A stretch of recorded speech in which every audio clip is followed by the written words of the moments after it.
Hi, everybody. This is Ben Colby, teen librarian at Enoch Pratt, with a video to help you make a candle mold in Tinkercad. This is going to be the advanced level video. In the first video, we came up with a few different options. I'm going to ungroup this and get back to the original. What we need to start with is basically just a tube shape with some handles on the end. And I'm just going to delete all of this extra stuff in here. So if you start from a shape like this, um, then you're good. And this cylinder right now is 68 by 68, 125 high. This red box going through the middle is 10 wide, 93 across, and 125 tall. And I'll just create that cutout shape later. So this is a good start for the mold. So we want to create the shape of the candle that's going to cut out of that. And I want to start by using some shape generators for this. And I'm going to start on, I think page 4 has some very nice options for me. I want to try using the end-lobe convex shape right here, which is on page 4 of the shape generators. This is a pretty cool shape that gives you some different options. The top diameter and the bottom diameter can be different. So just right away, I know that I want the bottom of my candle to be just a little wider than the top. So I'm just going to drag that. The height is going to be a certain amount. I can just drag it later. The number of leaves, I would recommend an even number of leaves so that you don't have to create 2 different sides to your mold. But let's go with 18. How about that?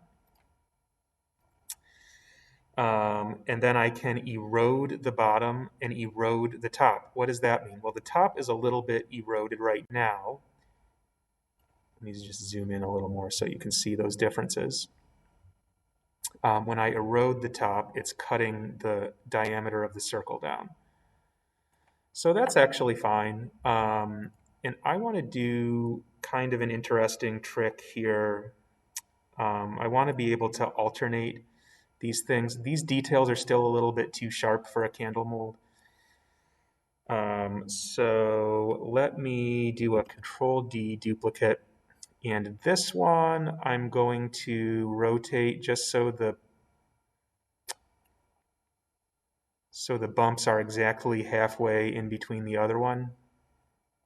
And then I'm going to start making a few adjustments to what I think is the top one. So I'm going to take the bottom diameter back down from 25 to something a little bit less, 23, let's say.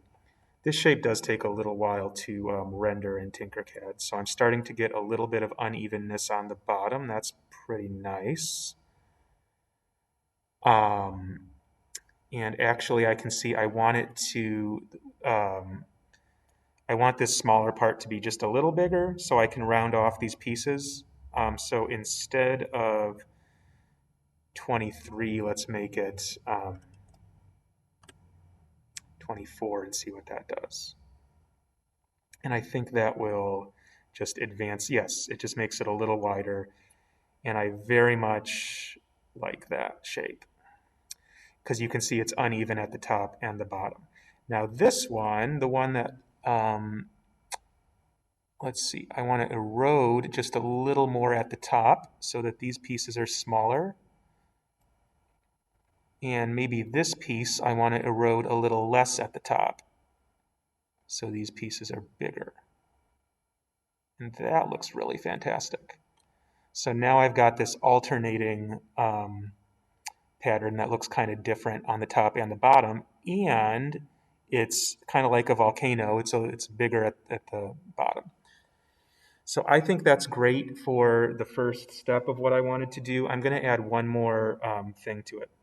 But before I do, how about this? Let's group this part together and get it roughly where we want it, just a few millimeters off the ground and then stretched up. and then with about the right width that we want, so between 50 and 55 diameter. That's good, and then I'm gonna lower that until it's just a little higher than the height of the mold. That is gonna be a very nice candle shape. I wanna add one more thing to it, and that is on page 7, the twisted cylinder, twisted polygon. First thing on page 7. So really, all I want to do is just make this kind of the same size, not sticking out. I'm holding the shift key while I do that, and then I'm just going to lift it way up. You could also change the height over here in the shape menu. I think that's looking pretty good here. It looks a little too large for me on the top.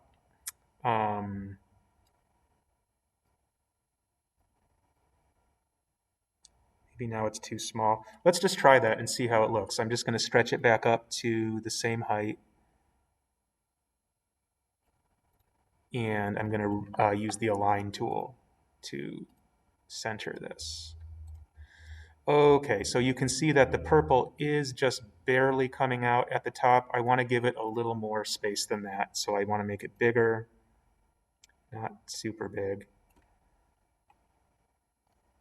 And then let's just lower that back down. Did I go too far this time? Got to recenter it.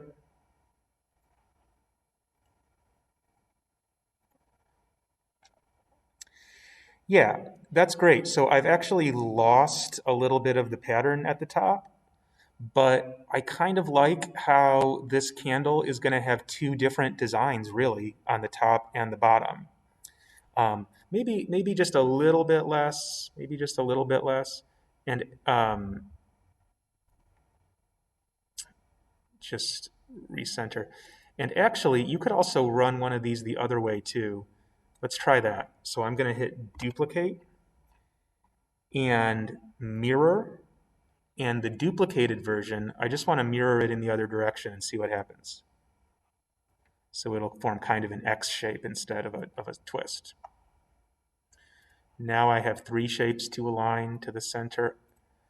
That looks pretty cool to me. So it's kind of a crisscross pattern going down. And you've got this uneven shape on the bottom. I think this is a really cool patterned candle. I could even do that in color layers. That'd be cool. So grouping it all together, which could take a little while depending on the shape generators you used. Oh, that went pretty quick. That looks fantastic. I'm just going to change the color so I can see it a little better. Yeah. All right, fine. So let's make it into a whole shape. We're going to center it with everything else. So don't even try to eyeball it. Just use the align tool. Best thing that ever happened to me in Tinkercad was when I figured out how to use the align tool. And go ahead and group it into that shape, meaning that we're going to cut that hole out.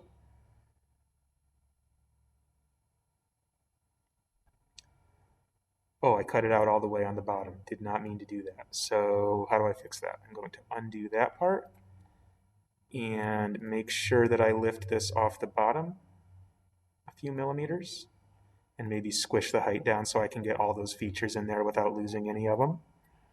Try one more time. See what that hole looks like.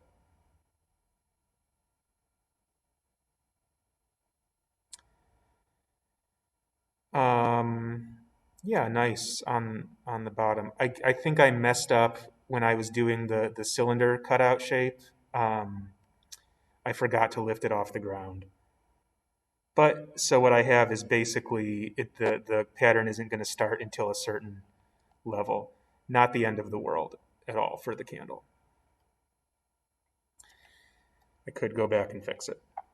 But let's just do the slice where we cut half of it out. I'm taking a box shape. And how wide is this? This is exactly 68 wide still.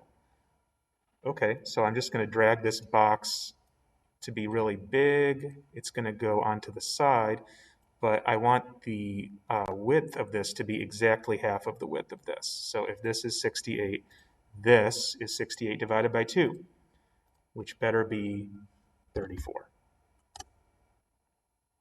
One more line. And this time I'm aligning, oops, I did not mean to group. Undo that. I meant to select these things and align. It really takes a while to render this. Going a little slow. Okay, I'm aligning to this edge. Oh, and I guess I could align to the center in that direction if I want to, as long as the hole is cutting out of the side.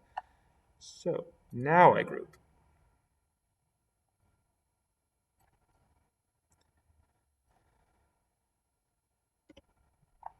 Let's just change that color so I can see it a little better.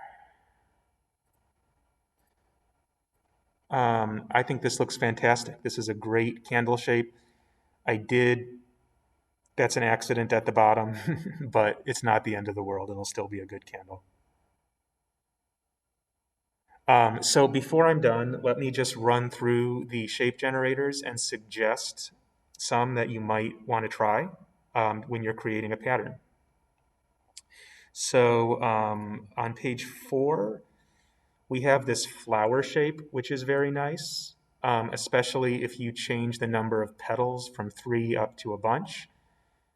And a nice thing about this is that you can also change the top and the bottom radius separately. So if you want it to like flare out like that, that was a very easy shape to make just now. We have the concave end lobe, which is pretty similar to the convex end lobe that we used. That could be nice. You want to make sure any details that are in your mold are shallow, not a place where wax can stick and break off. Yeah, so what else? Page 9 has some nice options, such as the twisty ring, such as the cog ring, the lozenge, the cut gem. These could all be part of your candle shape. Even these like spikes, you can cut off the top of it, if you want to just use part of that.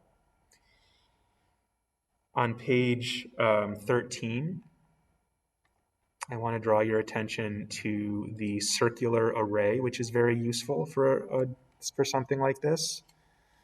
And let's just zoom in on that so you can see it. It creates basically this little Stonehenge pattern, and you can put a bunch on there if you want. You can change the shape of your little Stonehenge things. So that, and of course you could stretch it all the way up. So that could also be a part of a really nice candle shape. Last thing, page 15, the weave curve. Let me show you this. This is really cool. This is a basket pattern. And so if I change the curve angle to 360, it'll go all the way around. And I'm going to have to mess with these settings to make it into a candle type shape. But you can see that's not too hard to do. And so if you wrap this around maybe a cylinder, it could add some nice texture to your candle too. That's the weave curve on page 15. Okay, so this is a file that you could export and export the selected shape as an STL. And that is a file that you can submit to me and it'll make a nice candle.